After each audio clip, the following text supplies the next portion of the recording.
Welcome to FinTech Insider Interviews. Today we are talking to Benoit Legrand, who I think has the best name in FinTech. I'm very jealous.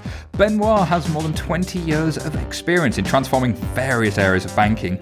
Today he's Global Head of FinTech at ING, and ING, of course, is a Dutch multinational bank that likes to call itself the 20-year-old FinTech. Our CEO, David Breer, digs into today's interview with Benoit. Enjoy the show. So today I'm have the absolute pleasure of sitting down with Benoit Legrand, which, Benoit, you've got both the most impressive name and the most impressive job title I've ever come across as well. So you've got the amazing title of Global Head of FinTech for ING. Tell us a little bit more about what that entails.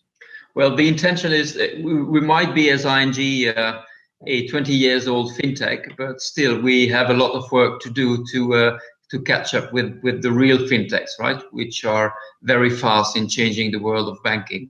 And we believe we are going fast in there, but it's a great source of inspiration. So the idea for me is to go outside, scout those fintechs, look into what extent they can help us achieving, implementing our strategy of making life for customers easier, of empowering them. So this is the job now. Fantastic. Well, and speaking of experience, yourself, you've got more than 20 years experience in transforming various different areas of banking. So, what did you dream you'd be doing when you were a kid? Did you always dream of being a banker when you grew up, or what was the thing that really sort of lit your fire? Well, as a matter of fact, I always said I'd never be a banker, right? So. And frankly, I do not feel I'm a banker today either, right? Because it's about a lot of things, but not banking eventually. We are disrupting the world, so it's about innovation. It's about changing the way we're looking at things. It's about putting yourself into question. Is about being open to the outside world and bring all those ideas and the best of people into those changes, right? So I would not say it was meant to be like this, but I'm quite happy it is. I've been working in different areas of banking, between investment banking, private banking, branch distribution. So it gives in 5 different countries, right? So it gives me a view on what banking is, and you absolutely need that if you want to bring change. I've seen so many companies just trying to bring people from outside with a very digital background, but they're not speaking the banking language, right? They're not, and you need that to make sure that the power of the company is being used to transform itself. I completely agree with that. I think if you don't have banking experience, it's very difficult to understand actually how to make banks change. So having that understanding definitely helps you move things forward. I really love that quote as well. The idea of ING being a 20-year-old fintech. Can we unpack that a little bit more? So how, because obviously ING's heritage is about being a challenger in that space, isn't it? So I guess there's quite a lot of good laterals there, isn't there? Yes. What happened? I think we dared to put ourselves in question and disrupt ourselves by launching the first, worldwide internet banking services 20 years ago in Canada. So we did this in more than 10 countries, got 24 million customers, about 400 billion of assets under management. And this is not something you improvise, right? So it's been a well-thought story. And you really need to have the gene of the entrepreneur on one hand, but also the consistency of long-term vision. It's been a lot of losses, to get there, but consistently going on and moving to new countries to build a success story. And this is where this culture is something we have now. In our Dutch culture is very much like this: entrepreneurship, trying, daring, being pragmatic, testing things. It's very well, I think, in today. Yeah, well, I've spent quite a lot of time in Holland. Actually, it's I sort of joke when I'm over there, I can actually get to Holland and the centre of Amsterdam quicker than I can get to London from where I live. So the more time I could spend in Holland, the better, really, in terms of doing it. I've actually seen quite a lot of impressive things being set up out of ING as well. So it seems both from a cultural perspective and from a a fintech technological perspective, that big pieces are being put in place to sort of really move things forward. I actually saw you spoke at a conference recently. Actually, you talked about the 4 Ps of working with fintech. So the priorities, process, principles, and performance. I thought that was a really good model. Can you expand on that a little bit, please? Yeah. Well, the problem today in the fintech world is that there are about 12,000, 14,000, I don't know, 15,000. Nobody counted them, but you absolutely need to prioritize just to get focused on what is important for your own business model, right? Everything, of course, is important, but where is the biggest impact? And this is what we have done. We've set up a list of 7 priorities where we say, now this is for us the focus to make ourselves changing over the next years. You also need to act according to certain principles to making sure that you're not kept away from your priorities. So one of the principles which we have is that the business is always in the lead. We're not in the innovation team teaching people how they should do, how they should think. We just an enabler to help them get the best of themselves. And if we never enter a partnership with a fintech, if there is not the senior leaders saying, I want this, I really will commit to it, and I'll make sure it will happen. Otherwise, in those big organizations, it's bound to be failing. This is a second P of principles, right? In terms of processes, also, we're big companies, and if you don't have straight processes to making decisions, then you also get glued into, well, let's say, the world of not invented here, not under my control kind of principles, which are stopping and preventing change to happen. So we've set, let's say, 2 processes. The first one is to be able to start a proof of concept in 4 weeks. This is what fintechs really want. But also we have a very straightforward process to take stakes in companies also in, well, I don't want to commit about a number of weeks because it depends on the process itself, but they're very fast, right? So we can go and make decisions up to 30 million euro in a couple of weeks' time. So this is very helpful also. And then performance. Now we have more than 70 different partnerships, but we already also last year stopped 10 of those partnerships, right? So it's important to set in front of the partnership clear KPIs and see this is where we think this would be working or not, and then follow the rules and apply them. And if it doesn't work, it's not bad. It's just like we both tried, and we don't waste our time any further. So those are the four P's of priorities, principle, processes, and performance. Yeah. Yeah, I really like that, because actually, it can be something as simple as procurement that actually can stop a project moving. And like you say, in terms of speed to action, that's a critical thing. Yeah. And I think a lot of people, I think, could learn from a model like that, because actually in these times of wealth of different types of technology, having something that you can consistently appraise these things against and almost define as important as the things that you're not going to do as the things that you are going to do is kind of a key thing, really, in terms of learnings. I guess there's a, pan-European wide, there's a huge amount of organizations sort of springing up, lots of new digital challenger banks.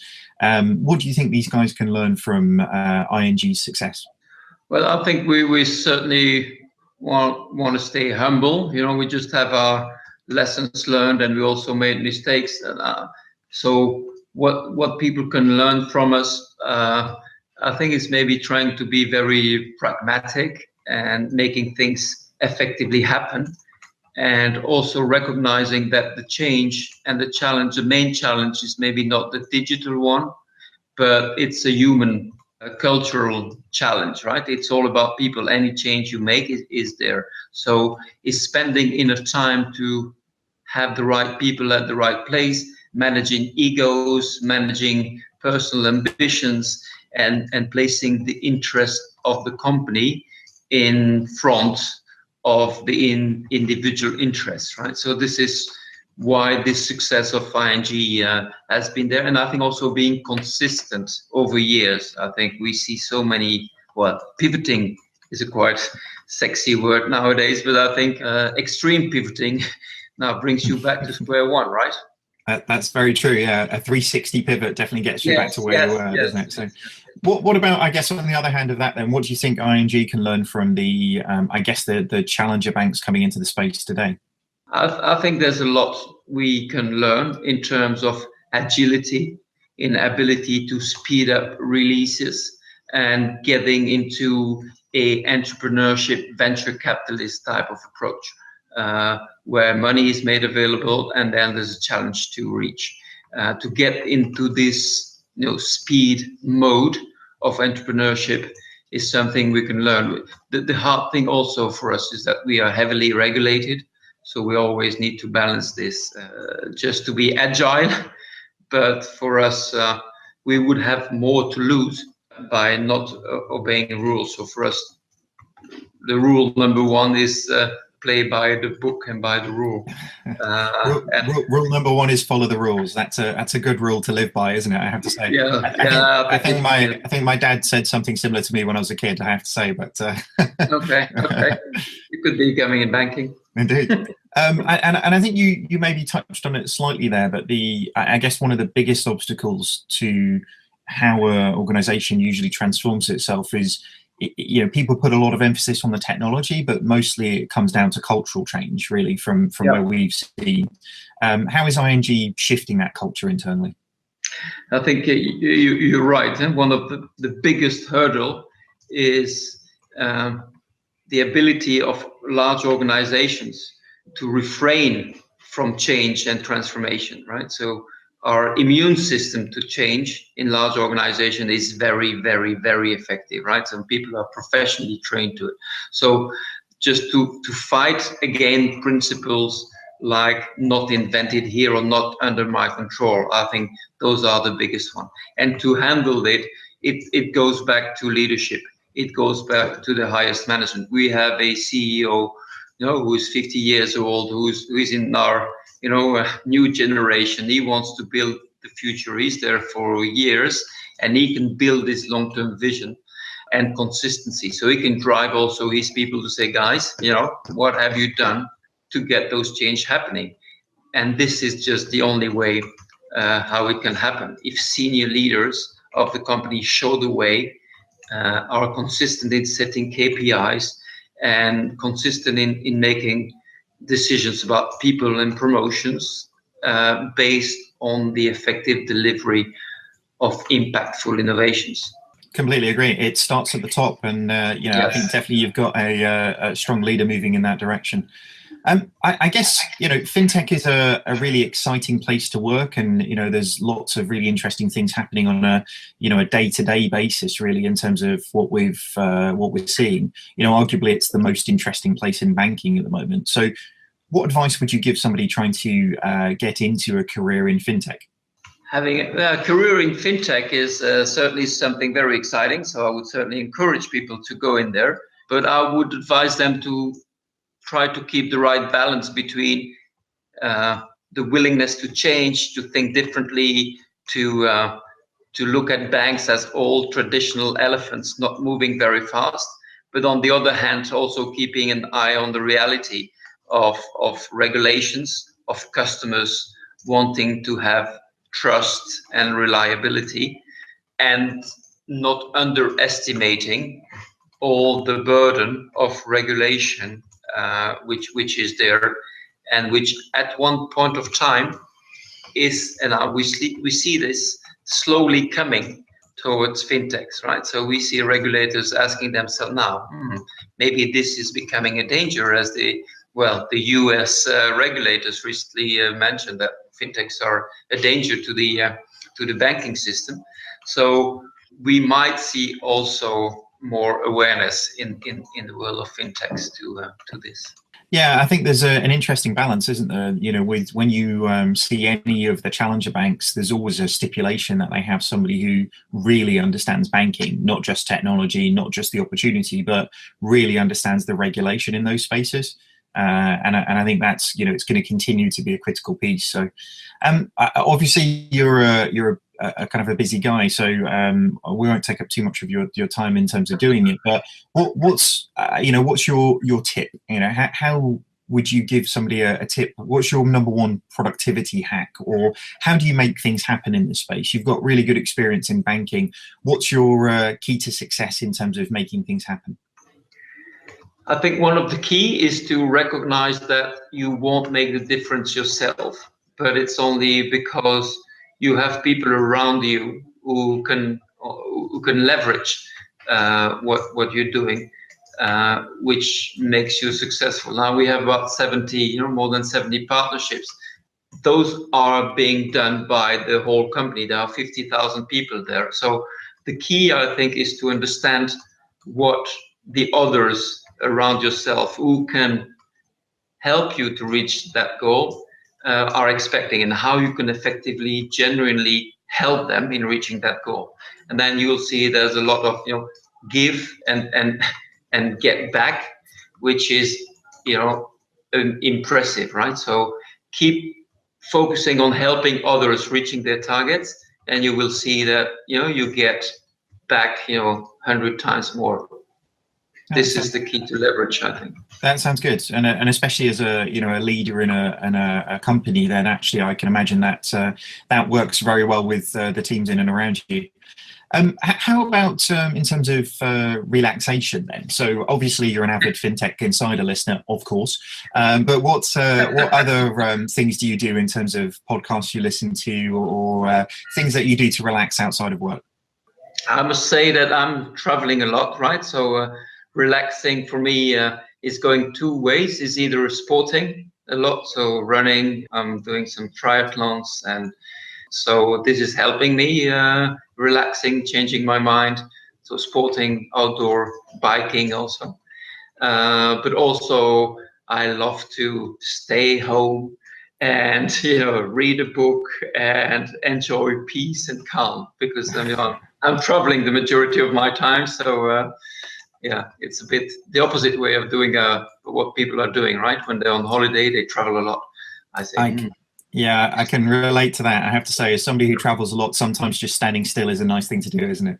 Absolutely. And I think we are just, standing still is maybe something we do not do enough nowadays, right? And it would bring some wisdom to step back, and before acting. Indeed.